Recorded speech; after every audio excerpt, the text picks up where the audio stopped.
සසර ගමන කියලා කියන්නේ පුරුදු ගොඩක්. ඒ නිසා සමහර අයගේ තියෙන උපතින්ම දුෂ්ටයි.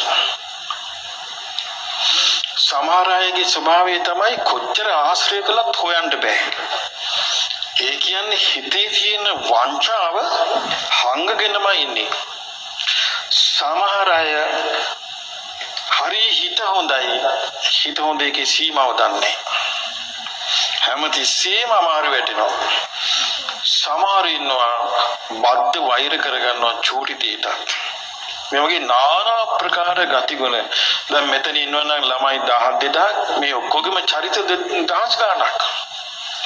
එහෙම 1000 ගණනක තියෙන චරිත එක තැනකට ගන්නවා කියන්නේ ඒක බුදුරජාණන් වහන්සේගේ ආනුභාවයක්. අපි নানা ප්‍රකාර චරිත ලක්ෂණෙන් යුතුව ඉඳගෙන අපි සීල දිනාම සරණ යනවානේ බුදුරජාණන් වහන්සේව.